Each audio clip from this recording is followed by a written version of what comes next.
Buenas noches, Iglesia Bíblica Bautista de Alto Hospicio. Estamos gozosos de estar una vez más en la casa del Señor, estudiando su santa palabra, que es impactante para nuestras vidas, es poderoso para transformar el alma y nos dirige a cada paso de lo que necesitamos lograr en esta peregrinación. Hemos estudiado hasta ahora varios de los libros del Antiguo Testamento, empezando desde Génesis, y la semana pasada llegamos a lo que es Segunda de Crónicas. Y a través de todo este lapso de tiempo hemos podido ver dos de las 5 categorías de secciones del Antiguo Testamento. La razón por la cual comparto esto es porque vamos a estar cambiando de género gramático, intención literaria y también enfoque cuando viene a los libros que van a estar viniendo en el futuro. El Antiguo Testamento se divide en 5 partes. Tenemos lo que se llama el Pentateuco para la iglesia. Los judíos llaman ese mismo segmento el Torá.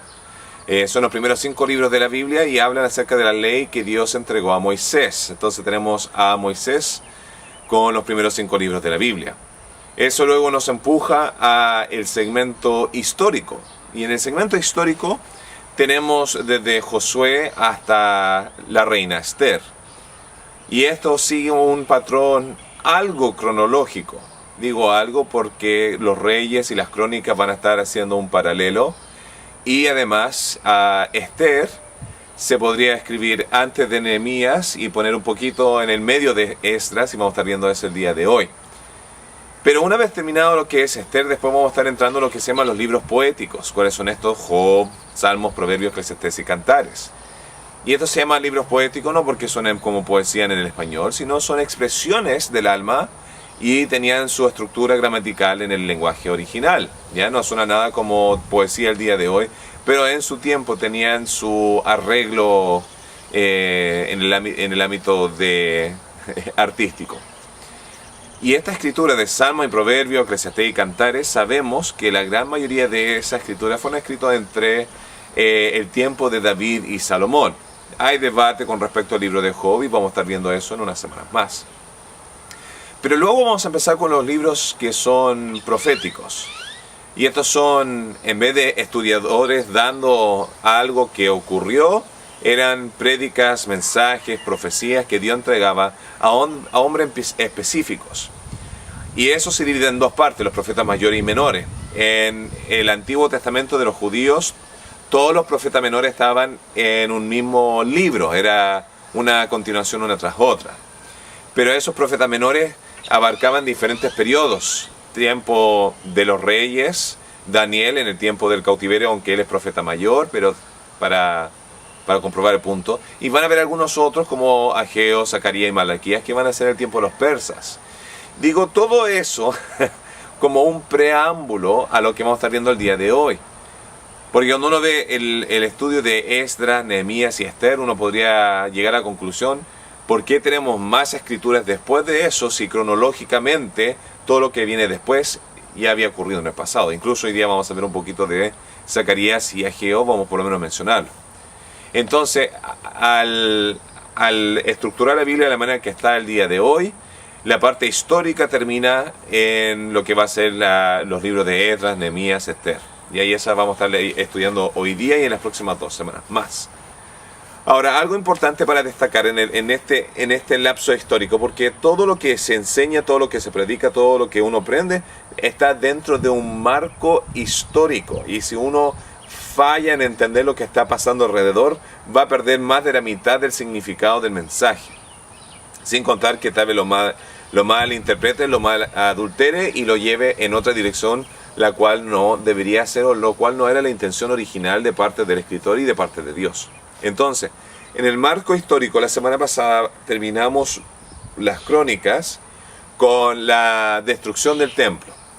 La destrucción del templo, y después el último párrafo dice: y Ciro se levantó y mandó el decreto para la reconstrucción del templo, y ahí nos tira directamente al libro de Esdras. Ahora, el templo cae, Judá cae, Jerusalén cae, todo ya está bajo el dominio de Babilonia. y va a estar bajo ese dominio entre 50 y 70 años. Hay una diferencia de opinión si que fueron 50 años seguidos, 70 años conglomerados entre tres grupos diferentes, 50.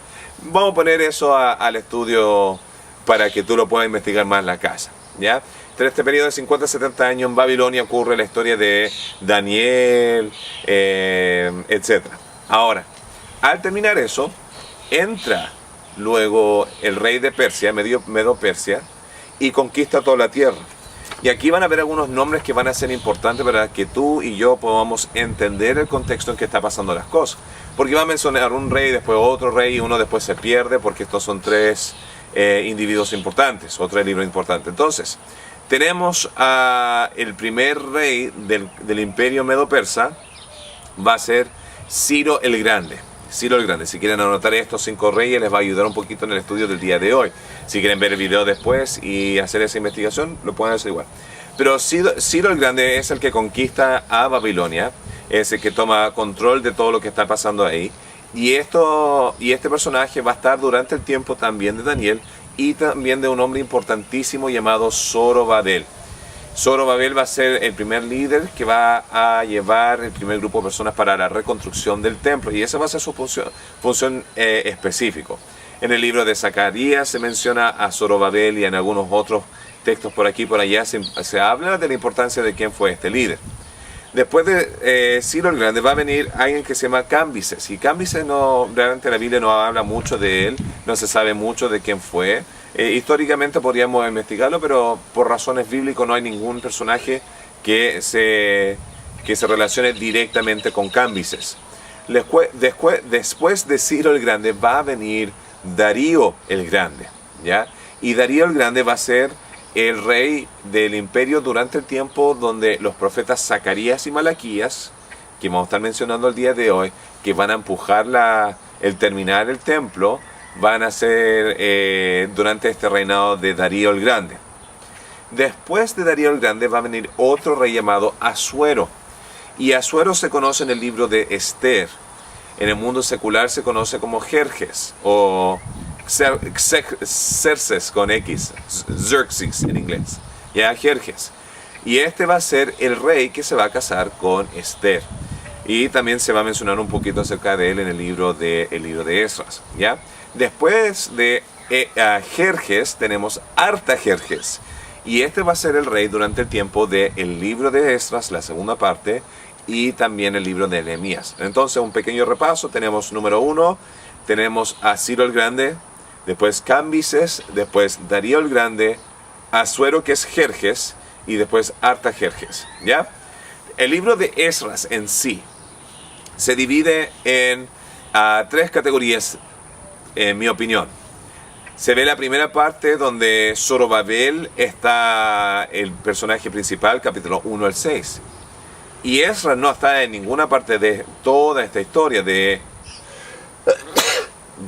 los primeros 6 capítulos de Esdras. Incluso, originalmente el libro de Esdras y Nehemías era un mismo libro, donde se hacía énfasis sobre Zorobabel, Esdras y Nehemías. Bueno, nuestras Biblias modernas, actuales, ya está dividido en 2. Tenemos el libro de Esdras y el libro de Nehemías. Ahora, la primera parte va a lidiar los primeros 6 capítulos con Esdras. La segunda parte del libro, capítulos 7 al 10, va a lidiar con la obra de Esdras. Ahora, la parte de Zorobabel, los primeros 3 capítulos, vamos a ver la construcción, el comienzo de la construcción y cómo todo está yendo bien. Los materiales, el deseo del corazón del rey, el rey Ciro, el corazón de los judíos y todas las cosas que van a estar llevando para comenzar la obra. Siempre es más fácil comenzar algo que terminarlo. ¿Por qué? Porque está el entusiasmo, está la energía, está el sueño, está la visión, está la esperanza. Pero capítulo 4 al 6 vamos a empezar a tener la oposición a la obra de Dios. ¿Ya? Entonces la primera parte del libro es la construcción, el comienzo de la construcción del templo, y eso va a ser abruptamente parado en el capítulo 3. Después en capítulo 4 al 6 vamos a ver esta oposición que empieza a ocurrir y cómo finalmente van a ser exitosos terminando el templo. La última parte del libro va a ser la obra de Esdras, ¿ya? Y Esdras va a tener otro énfasis, todo en sí mismo. Entonces Zorobabel va a tener el deseo de reconstrucción del templo. Ezra va a tener la idea de la reconstrucción del Torá, la parte moral de la del pueblo de Dios. Y después la parte de Nehemías va a tener como énfasis el parámetro, las paredes, el muro de Jerusalén. Entonces esos son los tres personajes principales.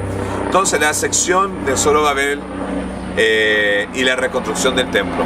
Comenzamos todos con la obra del templo y acá vemos la verdad número uno. Vamos a ir a nuestras Biblias, ¿ya? Mientras pasa rápidamente el helicóptero. Esdras, ¿ya?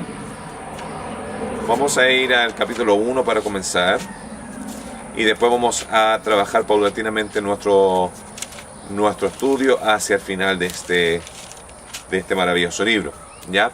Versículos 1 y 2. Comenzamos con la palabra de Dios. Dice así: en el primer año de Ciro, rey de Persia, para que se cumpliese la palabra de Jehová por boca de Jeremías, porque Jeremías lo había profetizado, despertó Jehová el espíritu de Ciro, rey de Persia, el cual hizo pregonar de palabra y también por escrito por todo su reino, diciendo: así ha dicho Ciro, rey de Persia: Jehová, el Dios de los cielos, me ha dado todo los reinos de la tierra y me ha mandado que le edifique casa en Jerusalén, que está en Jerusalén. Disculpa por mi visión hoy día no está muy buena.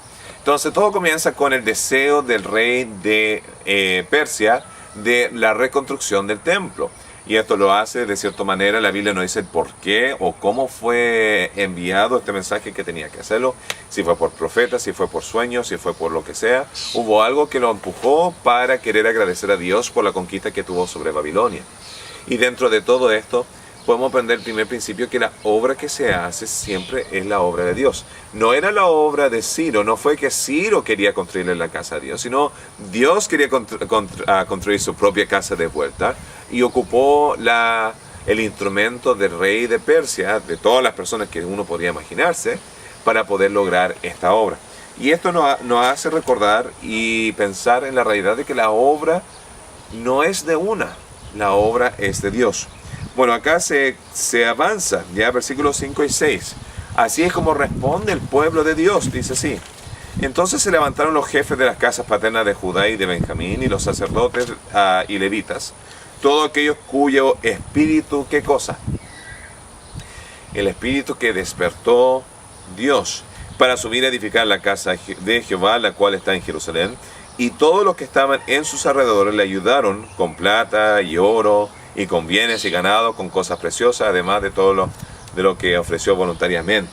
Entonces, ¿qué vemos acá?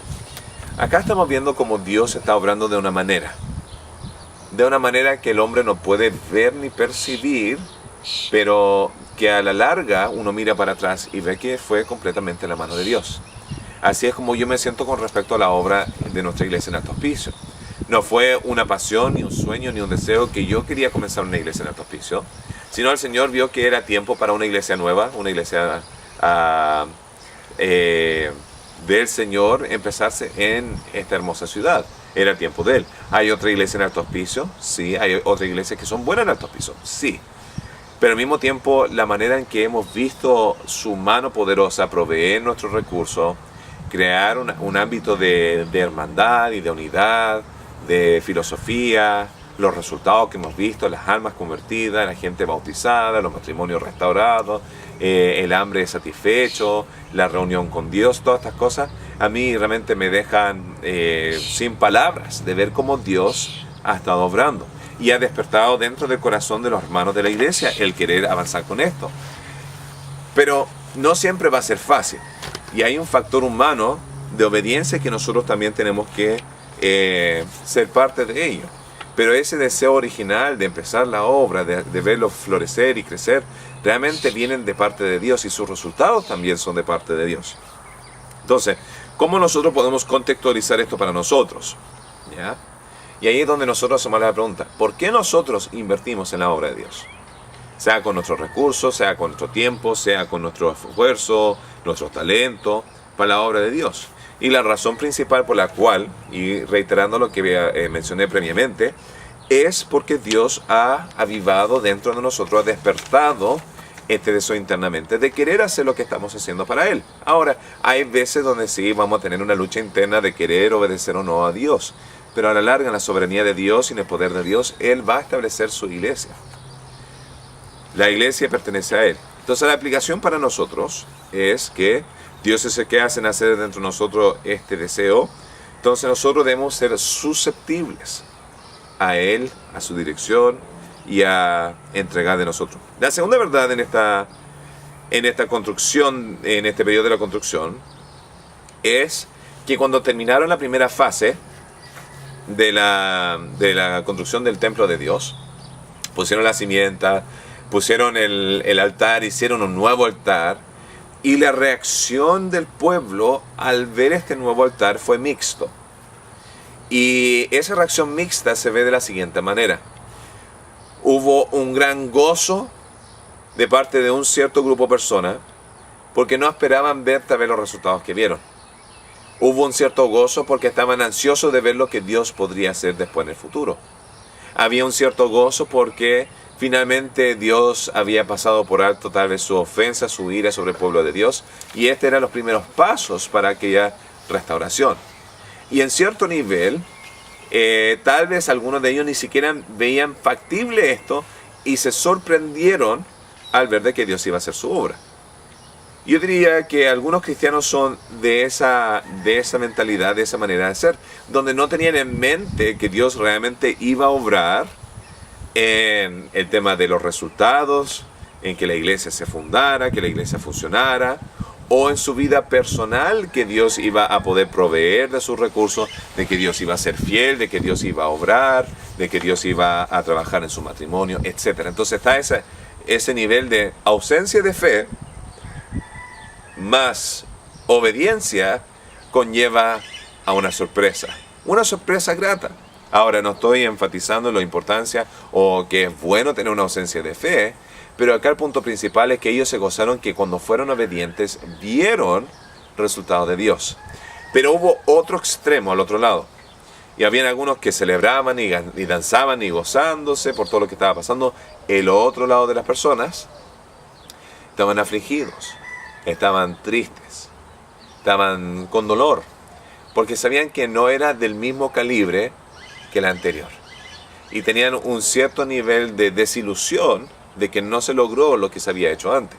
Incluso pudo haber habido un cierto nivel de desilusión en el capítulo 6, cuando finalmente se termina, se hace la dedicación, pero no se ve lo que pasó en el tabernáculo y en el primer templo, donde el tabernáculo bajó la presencia de Dios, en el templo bajó la presencia de Dios, y acá, ¿dónde está Dios? Dios no se apareció de la misma manera como antes. Entonces pudo haber un cierto nivel de deseo de que las cosas fueran como antes y no se logró. Y ahí vemos otra actitud también dentro de la comunidad cristiana, y es una de una expectativa. Ahora, todos debemos tener una expectativa de que si hacemos lo correcto, Dios va a obrar. Pero no siempre va a obrar de la manera en que nosotros estamos esperando que lo va a hacer. Y tal vez su fe conllevó a una expectativa irrealista de lo que Dios no había prometido. Y vemos mucho eso en el cristianismo moderno, donde gente dice, si tú lo clamas, tú lo deberías recibir. Si tú tienes la fe para mover montañas, deberías mover aquellas montañas. Pero fe no va relacionado con la fuerza de uno, sino el objeto de aquel que ha prometido. Si Dios dice, voy a hacer esto, uno tiene que tener la fe de confiar en Dios y en su voluntad y en su dirección y en su nombre para que Dios haga lo que Él prometió hacer. No el de decir, sabes que yo tengo fe para ser millonario, voy a dar toda mi plata a la iglesia y esperar que me llegue un cheque del cielo, porque Dios no te prometió eso.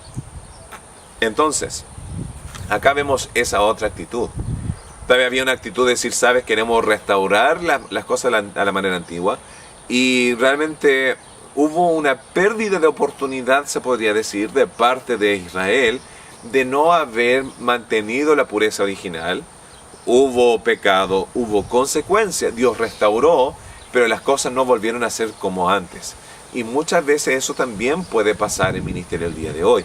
Ya sea en un caso de infidelidad matrimonial de un ministro, sea en el ámbito de abuso de sustancia y perder la credibilidad, sea con alcohol o vicio en frente de otras personas.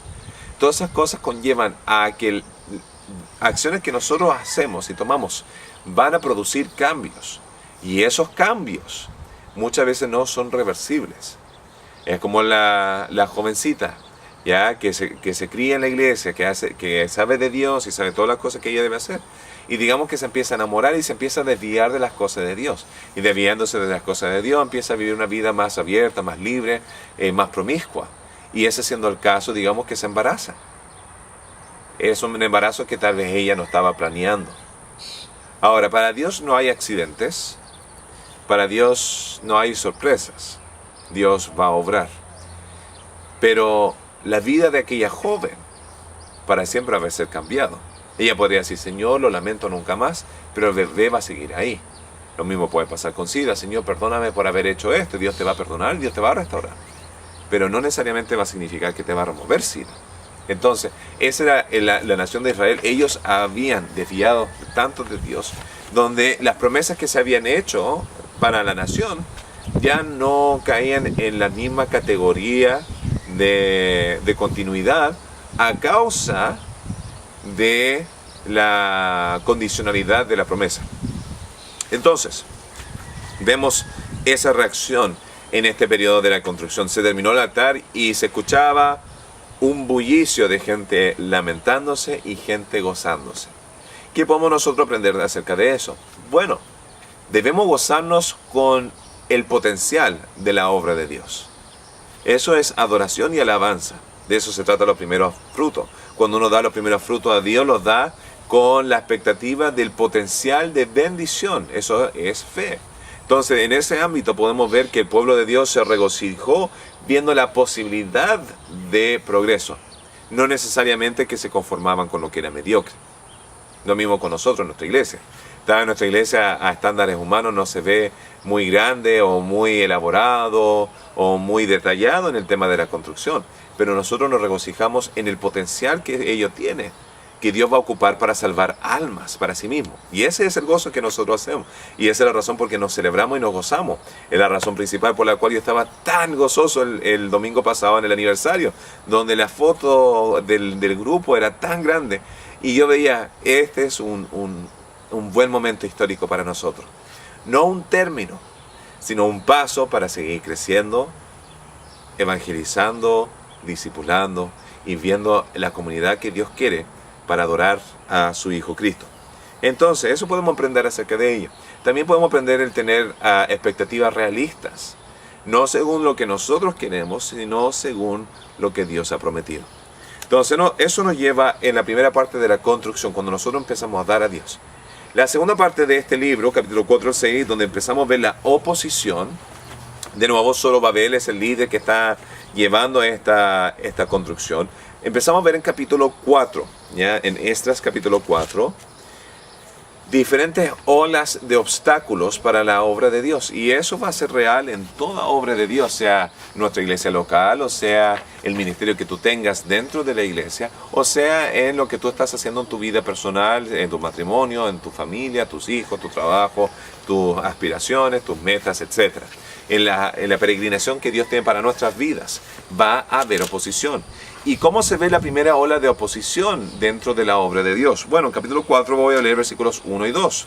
Vemos a los nativos que estaban ahí presentes. Ya, estos son el grupo de personas que fue transportada de vuelta a Siria, ya de los israelitas en el norte, fueron regresados a su tierra y ellos se rejuntaron con gente moabita, amonita, edomita, toda la gente alrededor, egipcio, y hubo una mezcla entre la sangre judea israelita con las naciones paganas, lo cual conllevó, el problema más grande no es el tema del ADN, sino el tema de las creencias y las prácticas.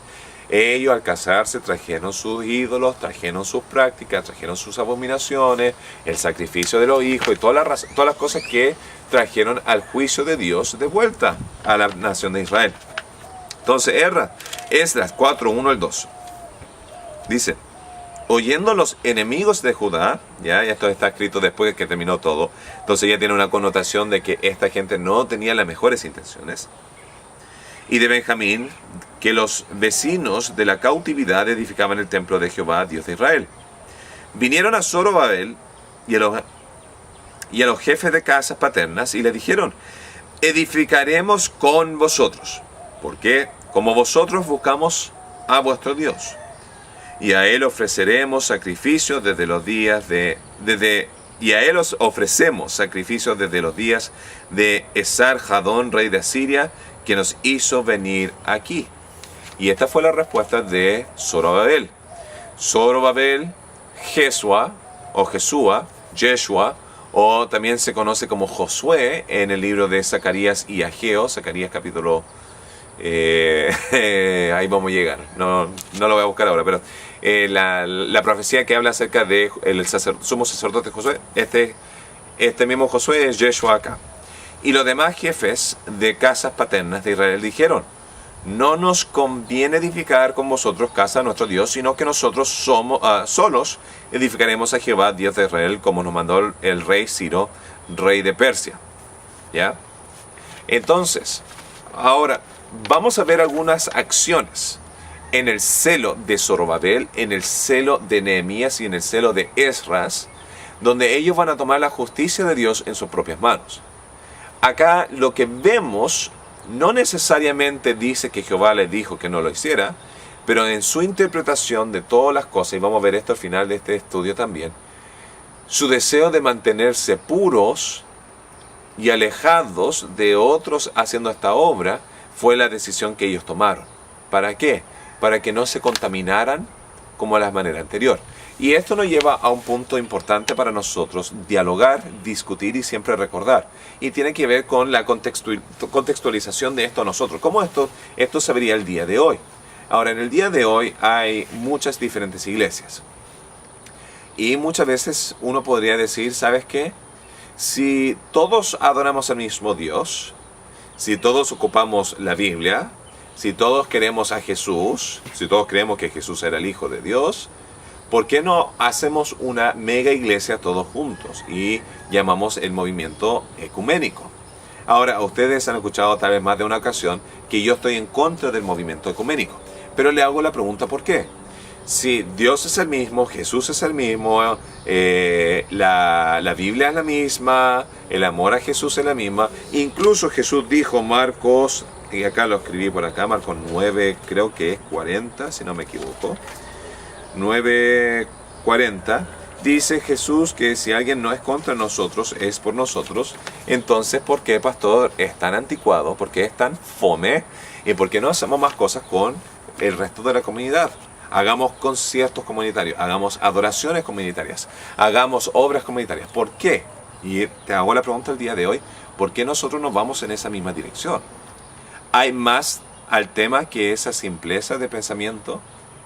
Y la respuesta, en mi opinión, sería sí.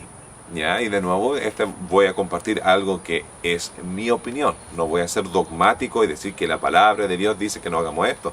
Pero sí tenemos una gran responsabilidad más allá que números. Y esa responsabilidad más allá de números va paralelo con lo que se ve en esta historia. Para empezar, el estándar de filosofía que tenía el pueblo judío para construir el edificio y el estándar de filosofía que tenían los, vamos a llamarlos los samaritanos o los nativos ya de la tierra, ¿era la misma filosofía, sí o no? ¿Y a qué me refiero por filosofía? Filosofía es la manera en que yo hago las cosas, como la estructura mental de por qué, cómo y dónde lo hago.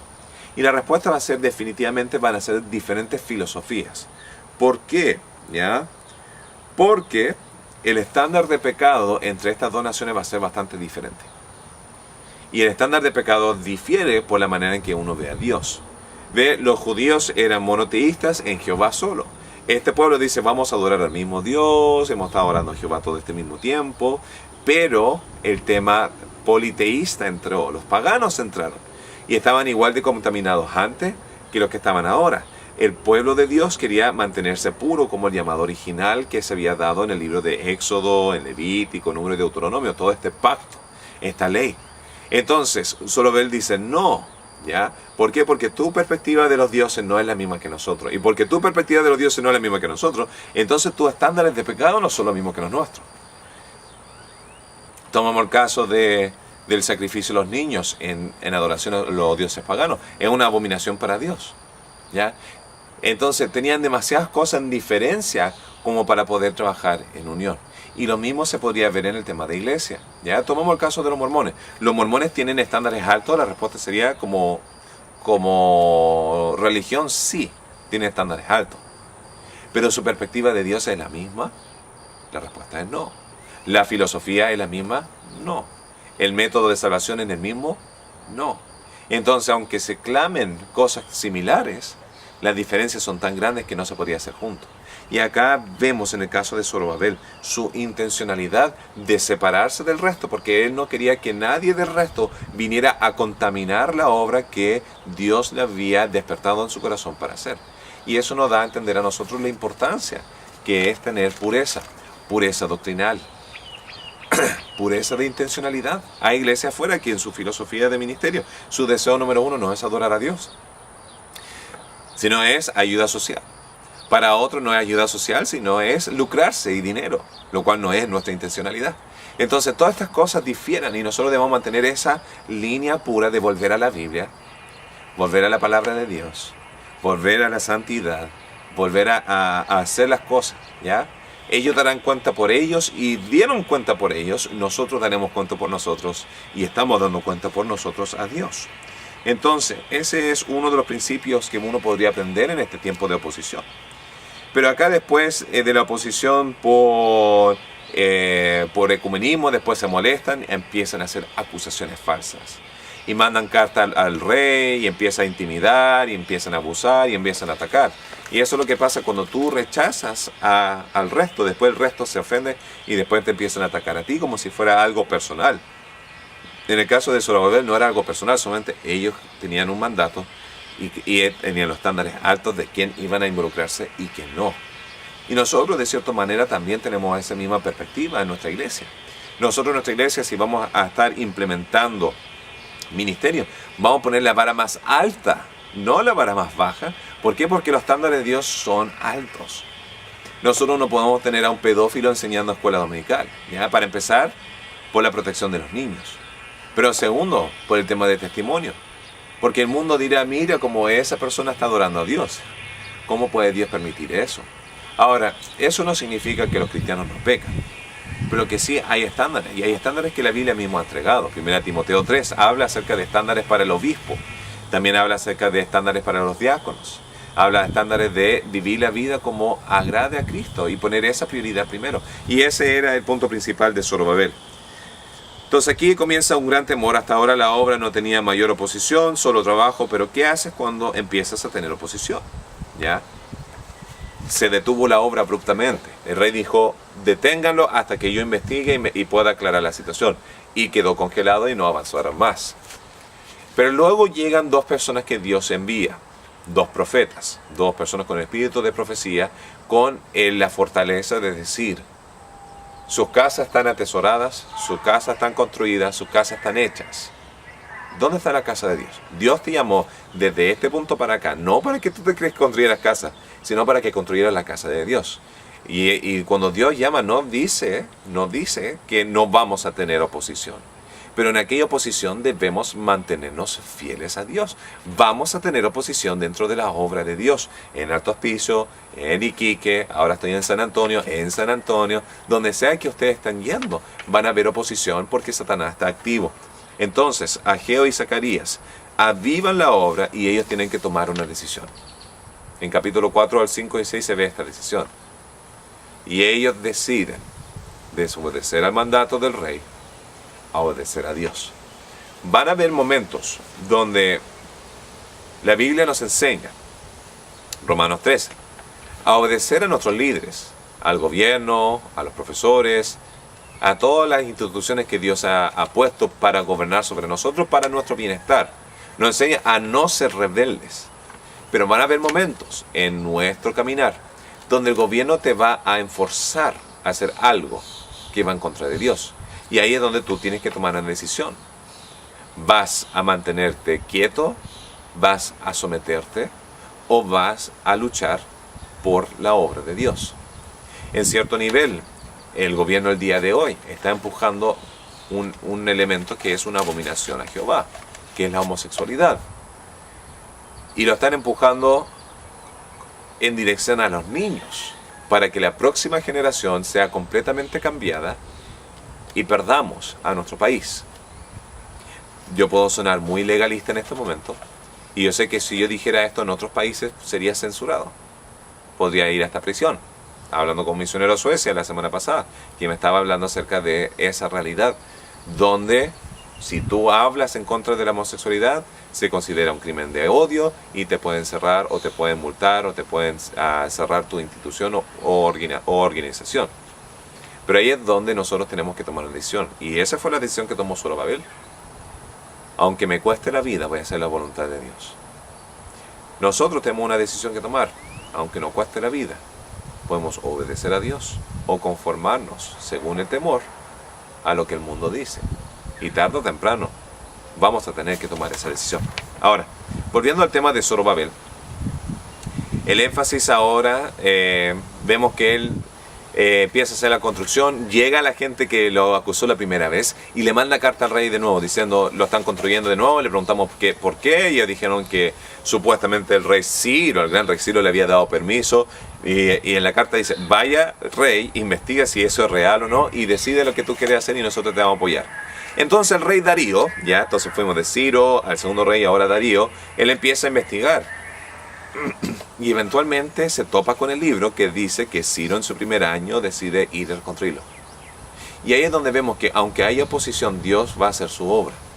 Sé fiel. ¿Y qué pasa? El rey Darío manda carta de vuelta y dice: no lo molestes más. Acá le mandamos más recursos para que hagan la obra porque era el mandato del primer rey.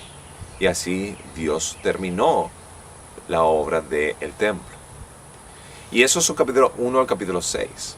Después del 7 al 10 entramos en la historia en sí de Esdras, ¿ya? Ahora, el lapso entre el capítulo 6 y 7 van a haber unos 50 años de diferencia.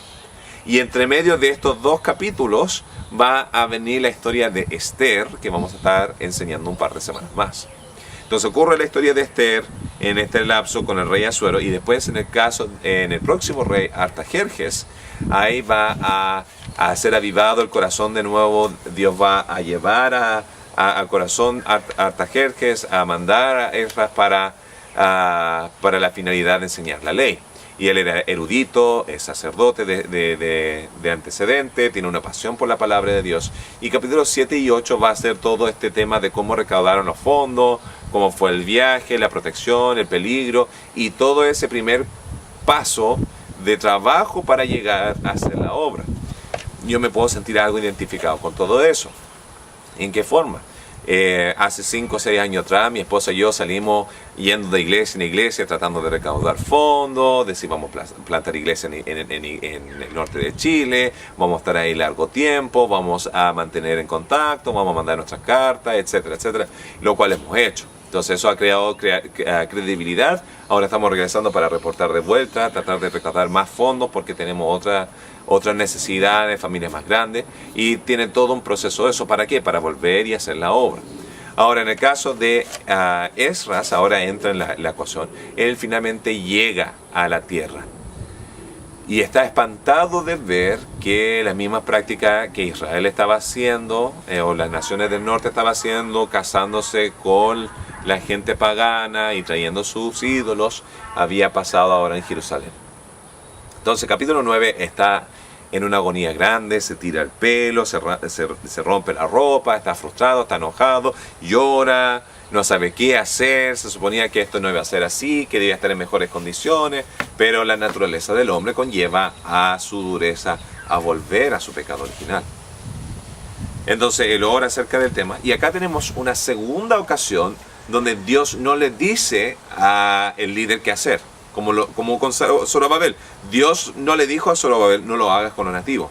Pero él, según su interpretación y su celo a Dios, lo hizo así. Y lo mismo ocurre con Esdras. Esdras, en este momento, Dios no le dice qué hacer, pero en su celo, conociendo la palabra de Dios y queriendo honrar a Dios, va a tomar una acción que es muy controversial para la Biblia. ¿Y cuál es esa?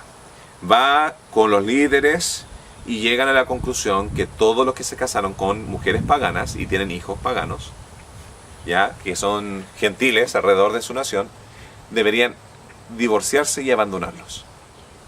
Y hubieron muchos que lo hicieron así. Ahora aquí hay un gran choque entre dos leyes. Entre la ley del Antiguo Testamento, que es el de casarse con gente externa, y con el tema del divorcio. Y las razones del divorcio, y la manera en que Dios ve el divorcio. Dios odia divorcio. A Dios no le gusta. Entonces, ¿cómo podemos hacer una comparación entre estos dos puntos? Bueno, hay muchos factores que considerar cuando vemos este punto. Primeramente, no vemos que Dios lo manda. Entonces uno podría arrancarse con ese tema y decir, bueno, lo hizo mal, bla, bla, bla. Pero realmente no creo que ese sea el caso. De otro modo, no se hubiera escrito acerca de este personaje para que nosotros aprendiéramos de él. Tenemos que considerar la diferencia entre dispensaciones, entre el Antiguo Testamento y el Nuevo Testamento. En el Antiguo Testamento, el enfoque de Dios que tenía para el pueblo que él estaba ocupando, el pueblo escogido, los electos, ¿ya? La elección a Israel como nación para función, para trabajo, no necesariamente para salvación, era una nación santa y pura consagrada a Dios. En el Nuevo Testamento ya no vemos la aplicación 100% de las leyes del Antiguo Testamento. No estamos siguiendo la ley del sabático. No estamos siguiendo la ley del sábado. Ya la ley del sabático, cada 7 años se perdonaba la deuda que tenían las personas. No se practican las leyes de sacrificios. No se practican las leyes de las ofrendas. No se practican las leyes de pena capital. No se practican leyes del gobierno. Todas esas cosas eran para la dispensación de Israel como nación, que ellos tenían esa responsabilidad. Y en el Nuevo Testamento se trabaja a través de la iglesia, a través de gente salva, con un corazón nuevo, ¿ya? Ahora, en el Nuevo Testamento sí se da instrucciones de qué hacer cuando uno está casado con un inconverso. Que es, si tú estás casado con una persona, o si tú estás casado con alguien y tú te salvas, no te separes de aquella persona, como lo estamos viendo acá en el libro de Esdras. Además, vemos que la única razón para divorcio es infidelidad. Y vemos diferentes principios que nos enseñan cómo lidiar con aquella situación. Entonces se ve una gran diferencia entre el Antiguo y el Nuevo Testamento, entre la dispensación de la gracia y la dispensación de la ley. Pero otro punto para considerar, además de la diferencia entre el Nuevo y el Antiguo Testamento, es el hecho de que primeramente el pueblo de Dios en el Antiguo Testamento como nación estaba unido en una relación parecida a matrimonial con Jehová.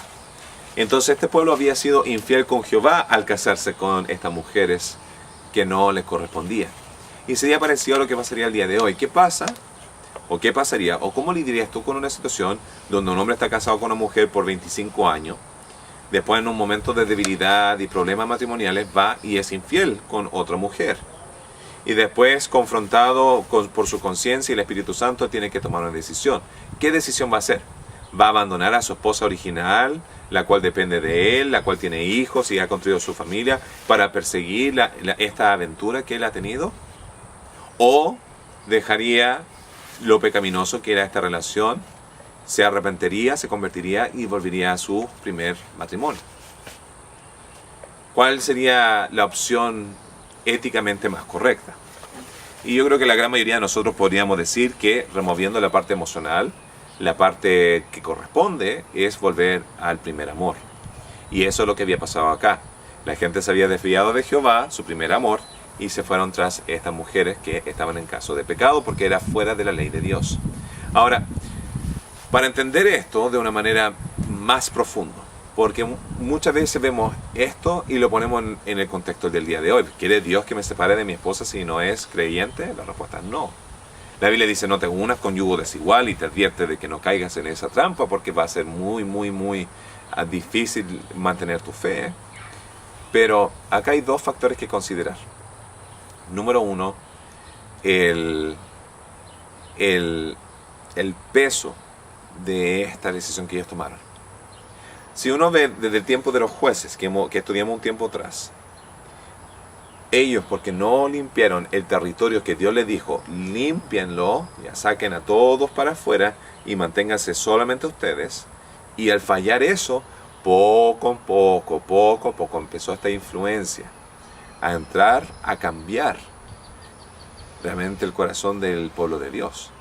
Y ese, siendo el caso, conllevó a que cayeran en la idolatría, las grandes abominaciones y la destrucción de la nación. Entonces Esdras estaba viniendo para empezar a cortar de raíz ese problema. Y hubieron algunos que lo hicieron. Le dieron carta de divorcio y las despidieron. La mandaron de vuelta a sus padres. En ese tiempo habían prácticas de devolución de dinero también en esos tipos de situaciones. No se fueron con las manos vacías. Pero era un corte de raíz de la mala relación que había, de lo que ellos podrían lograr caer de nuevo. De nuevo, el celo de Esdras. ¿Por qué tan drástico? Porque muchas veces nosotros, si dejamos pecado alrededor de nosotros, nos va a empezar a influenciar. Y de eso se trata el libro de Esdras. Que el Señor le bendiga, tenga una muy bonita tarde y bonita semana.